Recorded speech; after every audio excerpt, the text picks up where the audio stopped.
High, আমি অতনু মণ্ডল। আমি the Indian college of art and ক্রাফটম্যানশিপ কলেজের স্টুডেন্ট, 4th ইয়ারে অ্যাপ্লাই আর্টের স্টুডেন্ট। বেসিক্যালি আমি কাজটা ডেয়ারি মিল্ক প্রোডাক্টের উপর রেখেছি। তো আমার কনসেপ্টটা বোঝাতে চেয়েছি যে খুশির আনন্দে মিষ্টিমুখ। ডেয়ারি মিল্কটা হচ্ছে গিয়ে আমাদের অল ইন্ডিয়াতে মার্কেটে মিষ্টিমুখ হিসেবে তার প্রোডাক্টটাকে ব্যবহার করে থাকছে এখন। তো সেই আমি বোঝাতে চেয়েছি যে এই যে প্রেগনেন্সি যেটা পজিটিভ হয়েছে, তো এটা হচ্ছে কি একটা খুশির মুহূর্ত। এই খুশির মুহূর্তটা আমরা ডেয়ারি মিল্ক দিয়ে সেটা মুহূর্তটাকে আমরা মিষ্টিমুখ হিসেবে ব্যবহার করছি। নমস্কার। নমস্কার, আমি অভিজিৎ বণিক, ইন্ডিয়ান আর্ট কলেজের আমি 2nd ইয়ারের স্টুডেন্ট।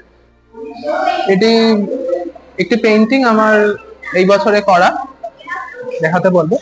এটি মূলত অয়েল প্যাস্টেলটাকে ম্যানিপুলেশন অর্থ হচ্ছে কি যে কোনো মিডিয়ামকে অন্য ভাবে ব্যবহার করা। যেমন এই অয়েল প্যাস্টেল আমরা জানি যেটা হার্ড মিডিয়াম, সেটাকে আমি কি করলাম না টারপিন তেলের মধ্যে অয়েল প্যাস্টেলটাকে দিয়ে দিলাম। কি হলো, সেটা লিকুইড ফর্মে চলে আসলো এবং তারপর আমি সেটাকে হগ এয়ারের ব্রাশ দিয়ে অ্যাপ্লাই করলাম।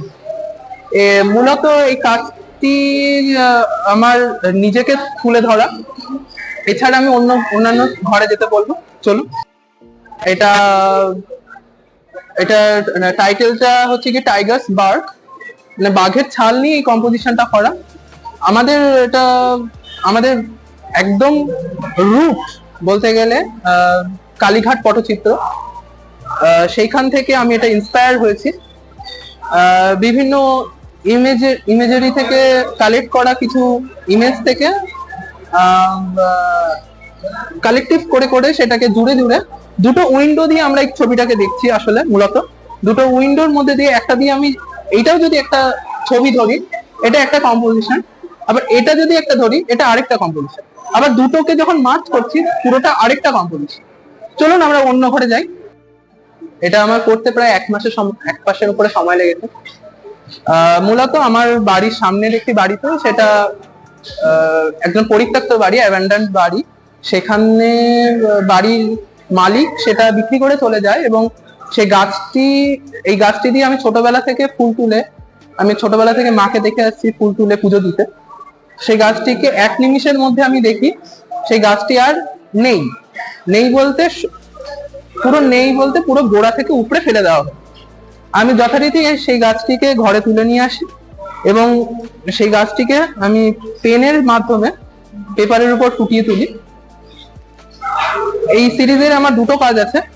এই গাছটাকে এই পাশে যদি আরেকটা গাছ উল্টো করে ইমেজিন করি, আমরা দেখতে পাবো দুটো একটা মিলে একটা কম্পোজিশন তৈরি হচ্ছে।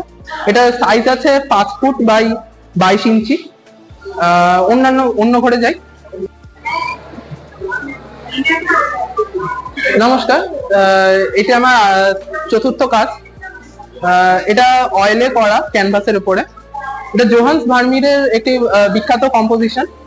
সেখান থেকে কিছুটা ইন্সপায়ার হওয়া এবং সেখান থেকে অ্যাপ্রোপ্রিয়েশনের মাধ্যমে এই ছবিটাকে ফুটিয়ে তুলেছি। ভালো করে যদি দেখেন, এখানে আপনারা জোহান্স ভার্মিরের দুটো কাজ দেখতে পারবেন। এখানে একটি কাজ দেখতে পাবেন, আবার এইখানে গেলে আরেকটি কাজ থেকে একটা অবজেক্টকে আমি তুলে নিয়ে এসেছি এবং গোটাটা আরেকটা কম্পোজিশনে কনভার্ট করছি। যেটা আমি বলতে চাইছি যেটা এ ওম্যান তার নিজস্ব স্টুডিওতে কর্মরত। এই হচ্ছে 4টি কাজ।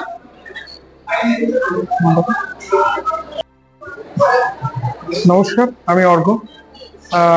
ছবির নাম হচ্ছে ওয়েল অফ বিকামিং, যেখানে আমার কাজ হচ্ছে যে হলুদ ফিগারটি, যেটি খুব রহস্যময় ভাবে পেছনের দিকে ঘুরে আছে।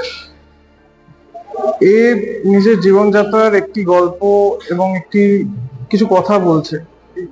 না বলা অনেক কথার মধ্যে দিয়ে আমার মনে হয় অনেক কিছু বলা যায়। এই যে জার্নি, এই যে ফ্লো গুলো দেখা যাচ্ছে, এই ফ্লো গুলো পুরোটাই রিপ্রেজেন্ট করছে হচ্ছে ডিপ্রেশন, একটি নেগেটিভ সত্তা যেটা সমাজ বারবার করে একটি নেগেটিভ সত্তাকে, মানে একটি বিভিন্ন সংগঠন মিলে নেগেটিভ জোনগুলো একটি পজিটিভ সত্তাকে সবসময় নিজের দিকে টানার চেষ্টা করে। তো ওই জায়গা থেকে আমার মনে হচ্ছে যে সামহাও ও ওখান থেকে নিজেকে বার করে নিয়ে আসছে, চিরে নেগেটিভ সত্তাগুলোকে চিরে বার করে নিজের আত্মপ্রকাশ করছে। তো সবাই আমরা নিজেদের মতো করে লড়াইগুলোকে করে চলেছি, ওটাই আমার দেখানো, দ্য ওয়েল অফ বিকামিং।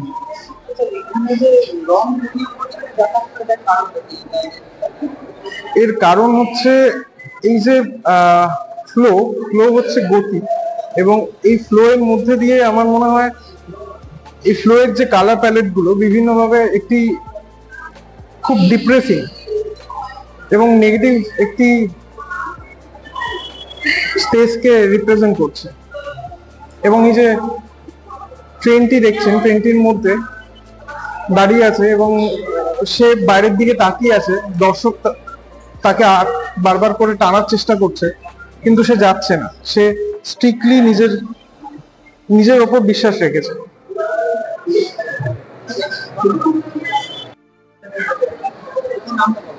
আমার নাম অরিজিৎ কোলে, আমি Indian college of art and ক্রাফটম্যানশিপে পেন্টিং ডিপার্টমেন্টের ফাইনাল ইয়ারের ছাত্র। তো আমার এই কাজটা সাধারণত একটা ইনস্টলেশন বেস ওয়ার্ক, যেখানে আমি ঠাকুর মন্দিরকে একটা অন্য পার্সপেক্টিভে তুলে ধরার চেষ্টা করেছি। আমাদের সাধারণত যে কোনো মিডিল ক্লাস ফ্যামিলিতে যেটা হয়ে থাকে, ঠাকুর মন্দির পুজো করা, এ করা অনেক সময় সাপেক্ষ একটা ব্যাপার। আর বর্তমান সময় মানুষ এত আধুনিকতার মধ্যে চলে গেছে, যেখানে সময়টা খুব ভাইটাল একটা জিনিস হয়ে গেছে। তো সেক্ষেত্রে সময়ের সাথে সাথে যেমন অন্য অন্য মেটেরিয়াল যেমন টেলিফোন, টিভি, ঘড়ি এগুলোর বদলানো শুরু করেছে, একই সাথে আমি ঠাকুর ঘরটাকেও একটা নতুন রূপে বদলেছি। স্মার্টফোন, স্মার্ট ওয়াচের মতো আমি মন্দিরটাকেও স্মার্ট মন্দির করে দিয়েছি, যাতে মানুষকে আর ধূপ দেখানো, প্রদীপ দেখানো, ওর পেছনে সময় নষ্ট না করে তারা সরাসরি যেমন মডার্ন সোশ্যাল মিডিয়া করে টেক্সট করা, কল করা, সেভাবে ঠাকুরকে ডাইরেক্ট টেক্সট বা কল করতে পারে, যাতে জিনিস লাইফটা আরো সিম্পল হয়ে যায়। হ্যাঁ, জাস্ট ডাইরেক্ট টেক্সট। এখানে টাইপরাইটারের রয়েছে, লেটার বক্স রয়েছে, ফোন কল রয়েছে, ডাইরেক্ট ঠাকুরের সাথে ডাইরেক্ট কথা বল, নো টাইম ওয়েস্ট, নো মিল। সময়ের সাথে আরো বদলাবে, আরো আধুনিক হবে, হয়তো পরের ছবিটা এখানে মোবাইল ফোন, স্মার্টফোন চলে আসবে। Thank you.